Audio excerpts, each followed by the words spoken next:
Ooh, baby, I have been waiting for this one. Roll the thing.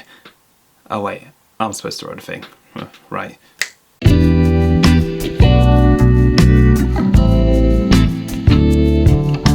Hey guys, how you doing? Big Guysy up in here once again, and I finally get to talk all things spoilers for the movie Harry Potter and the Deathly Hallows Part 1. Oh, I have been looking forward to this. But first things first, I have to tell you that this video contains spoilers. I have a spoiler-free video in all the right places, and okay, let's go. First off, we see the OG trio, Harry, Hermione and Ron, gearing themselves up with epic music in the background.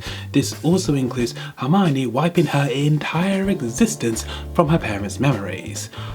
I'm thinking, wow, that's dark. Although not as dark as Muggle studies teacher Charity Burbage being tortured, killed and then swallowed whole by Voldemort's pet snake. Burbage was there, hovering in pain, and Voldemort was like, "Oh hey Snape, saved your seat." When everyone was at Harry Potter's place and they took the Polyjuice potion so they all looked like Harry, there was one really cute moment between the Weasley twins, Fred and George, where they both looked at each other, both looking like Harry, and then they both said at the same time, "Wow, we're identical." So the group took off like a quick multiplayer session of Mario Kart with the legit Harry riding by Hagrid. And I'm thinking, isn't that a bit too obvious? Riding with the muscle that dropped you off at Privet Drive all those years ago? And also, why did you all take off at the same time? Along the same route? Hedwig stepped up and defended her man, but she didn't make it. The first fallen soldier. Voldemort shows up early and locates the correct Harry, obviously, and he fumbles the bag. Again. Oh, and Mad Eye Moody gets killed somewhere. Yeah, the second fallen soldier. Yeah. So, in the midst of all this, Bill and Fleur's wedding still goes ahead? Like, really? Was Mad Eye's body even found? Now, during the celebrations, we are introduced to Xenophilius Zeno Lovegood. He is just as out there as his daughter Luna, and he doesn't respect personal space. All of a sudden, a blue orb crashes the party, saying that the Ministry has fallen and that the Minister of Magic is dead. Oh, and surprise, surprise, Death Eaters show up. Who'd have thought? So there's a fake Dumbledore ghost in the Order of the Phoenix HQ when Harry and Co show up. Hermione thinks it scares Snape. And I'm thinking, I'm sure that Snape is somewhat haunted by killing Dumbledore, but I doubt that would scare him. This movie is still trying to make Hermione and Ron a thing. Now, I've said this before, and I'll say it again. Those two have no chemistry. Nada. Joey doesn't share food. You know, I've also noticed that Hogwarts doesn't really get a look in this time round. Just a glimpse of the Hogwarts Express and that's it. You know, I'm not really too fussed about it because I think we are way beyond the magic school now. Check out this Magneto wannabe with his hand out pretending like he's stopping the train. Dummy. Oh, I see that Professor Dolores Umbridge is alive and well after her ordeal with those muscular horsemen. She seems a lot happier too. Okay guys, I am finally at the point where I can tell you this one simple fact. Harry, Ron and Hermione infiltrating the Ministry of Magic is the best part of the movie. Heck, maybe even a whole saga. So the trio jump 3 Ministry of Magic employees and take on their likeness with the help of some Polyjuice potion. The events that take place afterwards are just amazingly hilarious. They all looked so awkward, like it was their first day on the job and they just remembered that they lied on their CV. When the top Death Eater guy tells Ron that his office is raining, expecting him to fix it, Ron just comes back with, "Well, have you tried an umbrella?" whilst holding in his laughter. Like, just subtle yet comedic genius. Also, can't the guy just do himself? Don't the bad guys know any other magic apart from stupefy? Then the Death Eater dude was like, "We're interrogating your wife downstairs." And Ron was like, "Oh no, my wife." And then Harry had to remind him like, "Ron, you don't have a wife, bruh." And then Ron was like, "Huh, oh yeah." And when they actually get the Horcrux and escape the Dementors, the trio just bowl out like it's nothing. This entire segment felt like playing a mission in a stealth spy video game. Harry was focused on the task at hand, getting the Horcrux.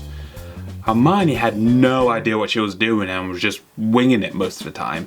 And Ron was caught up in the side quest. Ron was so invested in his character that after escaping the Dementors, he was all like, Mary, stop crying, go home, get the kids, we need to leave the country." How can you say go get the kids like to someone else's wife? Oh man. Oh, it was so good. Then Mary, who by the way is the wife of the guy that Ron is impersonating, naturally gets caught up in a moment and kisses him, only for the actual guy to walk in on them half dressed. Again, best moment in the whole movie.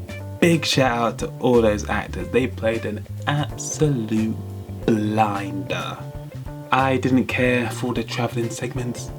Yes, it helped him break up all the intense moments, but it just all felt like padding that was used to make the Deathly Hallows 2 parts. Plus we have Harry and Ron falling out again, blah blah blah. Skip. I like how Harry unlocks the hidden message within the golden snitch by kissing it up like Ferrero Rocher. Wow, what possessed him to do that? So, Bathilda Bagshot, I hate saying that surname because Bagshot sounds like backshot. And please, for all that is holy, please do not Google that word. Or at the very least, make sure the door is closed. Anyway, so Bathilda Bagshot turned out to be a snake. Literally, Voldemort's pet snake. And Horcrux, Nagini. To be honest, I'm kind of surprised it got the jump on them. And there was me thinking that Bagshot speaking in parcel tongue would be some sort of clue. Now, thanks to a Doe Patronus, Harry finds the Sword of Gryffindor at the bottom of the lake. And also Ron comes back to drag him out when the Horcrux tries to drown Harry. Then they try to destroy the Horcrux with the sword. But first, Harry opens up the locket, unleashing all sorts of crazy stuff. And it's got me thinking, was there any need? I mean, couldn't Ron just whack the locket with the sword whilst it was still closed? So that piece of Voldemort's soul shows Ron his fears, which includes Snapchat filter versions of Harry and Hermione, who end up kissing whilst naked. Funny enough, naked Ghost Harry and Hermione kissing had more chemistry than Ron and Hermione did the entire saga. And let's be honest, Ron was probably turned on by it. I thought the animated depiction of the three brothers' tale was kinda cool and unexpected. Low-key dark too. It also introduces us to the Deathly Hallows, the Elder Wand, the Resurrection Stone and the Invisibility Cloak. Oh, what's this? Yeah, you guessed it, the Death Eaters come swooping in once again. You know, I do like how all these wizard homes are in the middle of nowhere. I guess with all that apparating, you never really have to worry about your commute to work, right? So, the trio end up running from the Snatchers, which reminded me of that meme. Why are you running? Why are you running? But seriously guys, why are you lot running? Can't you just like huddle together and apparate again? And of course, the leader of the Snatcher crew is a creepy perv. Like, dude, Hermione's not even 18. Back the heck up. Now Draco knew that lumped up face was Harry when they rolled up to his house, but Draco ain't no snitch. Like I said on my previous videos, he's a victim. Now Lestrange is all up in Hermione's personal space. Now I know that Bella is a cold-blooded murdering baddie, but you'd think she'd know better.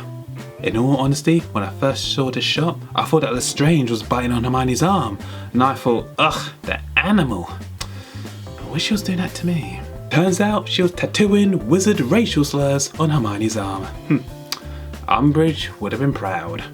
So, Dobby saves the day by apparating Ollivander the Wandmaker and Luna to safety, and also by slowly unscrewing a chandelier. And yes, I guess he does apparate the rest of them to safety, but I still don't like him. Nope, he is still annoying.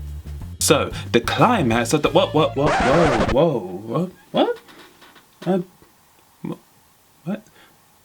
Why has it gone dark all of a sudden? Yeah, my battery died whilst I was filming and I needed to give it a quick charge. I should probably buy a spare battery pack, shouldn't I? Anyway, on with the show. So, the climax of the first part of the Deathly Hallows is... Dobby's death. Really? I feel like I'm saying really a lot. Am I saying really a lot? Because it feels like I'm saying really a lot. Like, really a lot. Really? Yes, a lot. Really. Now, I'm sorry if you are genuinely sad by it, but like I said before, I just find the character too annoying to invest any of my feelings into him. Besides, he was too minor of a character to bag the big ending, in my opinion. I mean, he wasn't exactly Tony Stark now, was he? And yes, there's a scene of Voldemort taking the Elder Wand out of Dumbledore's cold corpse. And wait, didn't I say that before? The Elder Wand, which Voldemort rips from Dumbledore's cold corpse, only for the curse he shoots from it. That was more like an MCU post-credit scene, complete with a blue light shining up the sky. Phew, I think I must spoil it out. And judging by the length of this video script, I can safely say that this is my longest spoiler talk yet. If you enjoyed this video as much as I did putting it together, then please subscribe, like, and let me know in the comments below your favourite moments from the movie. Now I know, you're just gonna talk about the Ministry of Magic Break-In, but comment anyway. Next up, we have the final chapter in the Harry Potter story, Harry Potter and the Deathly Hallows Part 2. It's been a long road, my friends. A very long road. But until then, lay a toes.